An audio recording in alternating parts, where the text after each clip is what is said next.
Yo, what's up? So today we're going to check out some bounce techniques that Ableton added in version 12.2 and also improve that in version 12.3. Let's check it out. Okay, so this is what we're working with today. It's almost all MIDI besides this percussion loop. Let's check this out.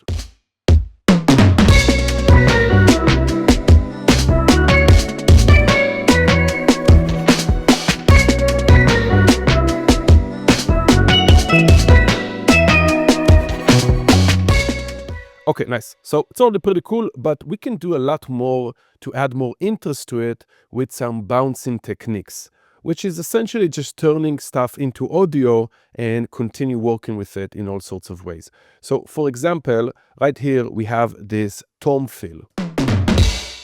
And if I right click, I can bounce track in place, which will replace the track, but I want to bounce it to a new track. So just Command or Control B. It's going to open up a new track for it. Deactivate that clip, and now we have it right here in audio. Let's solo that. Nice. Now let's go into the clip. First thing, I can maybe add more interest to the fills by, let's zoom in. I'm going to take out this last tom, and I'm going to offset this tom fill. Let's get rid of this with the fade. And let's use the beats warp mode, which is based on looping. We're going to turn off the looping, and we're going to decrease the transient tails. And let's bring it up an octave. That's what we got. Octave, by the way, shift up, down if you want to change octaves. Nice. Let's also automate the panning. Maybe something like this. So now with our original tones, let's solve them together. We have this, let's turn this down. We have this double fill that we created with the bounce. So it's really great to add more interest to your drums. Here's another example to add a bit more punch and texture. I'm going to take all my drums, Command J, consolidate, Command B or Control B to bounce to a new track. And this one, I'm going to do the same thing. I'm going to go into it, octave higher, turn off transient loop mode, and take down the tails. Let's turn this down also, maybe -6. And this we're going to layer with our main drums. Let's take this even more lower. It's going to be very subtle, but it's going to add a bit more texture and a tiny bit more punch, depends how loud it is, to our drums. Let's bring it up so we can hear it.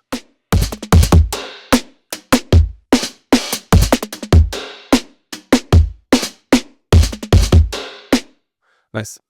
Now, let's go ahead and jump to the bass. Here's our bass. Let's listen to this.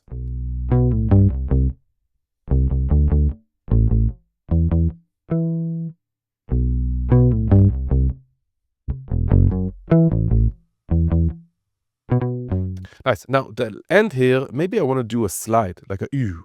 And not all bass plugins allow you to do that. Sometimes you can use the envelope pitch bend or maybe the MPE if it's a synthesizer, but it's very easy to do in audio. So I can take this last section, let's bounce it, and I'm going to go into the audio. First, if we want to do any continuous changing of pitch, we need to take it away from beats warp mode. As we said, this is based on looping between the transients, so we're going to change it to complex. Now I could go under envelopes and right here change it to clip transposition. And then we can do all sorts of things with, let's maybe take this down a tiny bit. Let's solo this. Maybe even more. And then here we can do our slide down. Nice. And we don't even have to reactivate this because now we're using just our bounced audio. Let's listen to this. And maybe even with our drums, percussion, all our extra snares.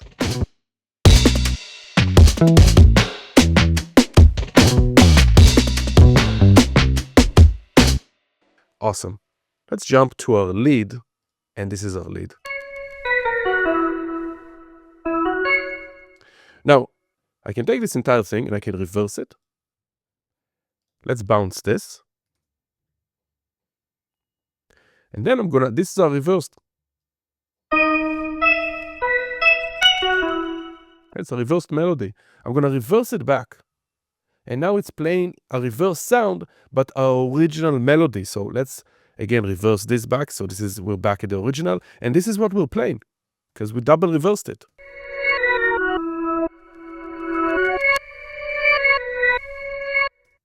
And we can do again, maybe stuff like, let's pitch it up.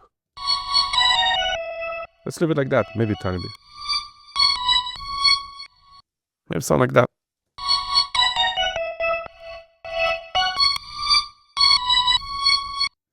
I'm going to turn this down. Add a bit more interest.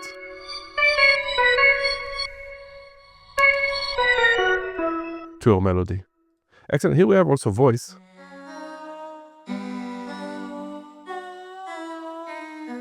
Let's bounce it. And let's take it a few octaves, maybe 2. 1. Let's take this down. Make it a bit more glitchy. Let's randomize the panning with auto pan. Let's do auto pan here. And let's randomize the pan, maybe something like this.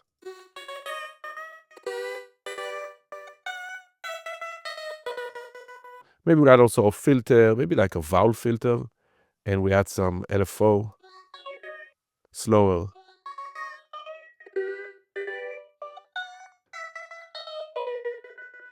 Nice, and we'll layer this with our voices.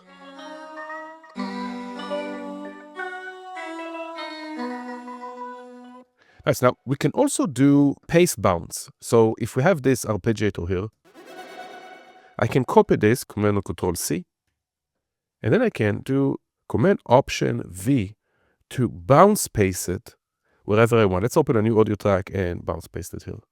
Nice, so now I can put it here. Wherever we really want, we can bounce paste very easily. And it's very easy to start changing things and paste it again. Changing things, paste it again. And it allows us to create a lot of resampling variations very easily. Let's reverse this, fade this in, maybe put it here. And take it maybe octave lower. No transient, turn off the transient loop mode. Let's do. Yeah, maybe something like that.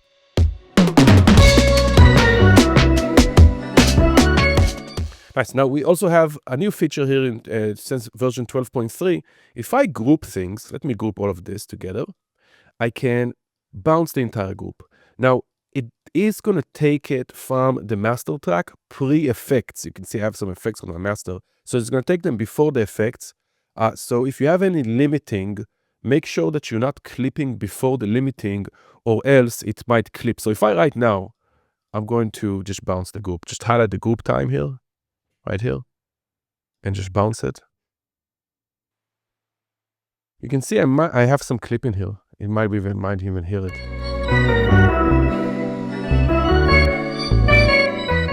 There is some audible distortion.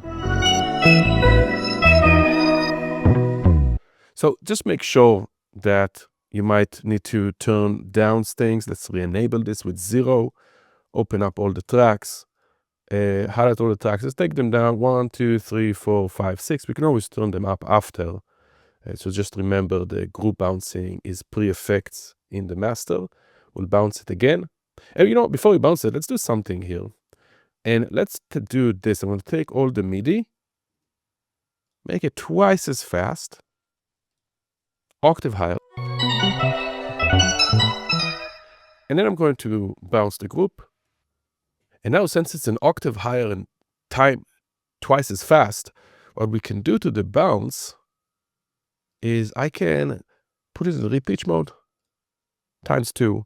And now we're supposedly back, but with much more kind of lo-fi artifacts because of all this processing.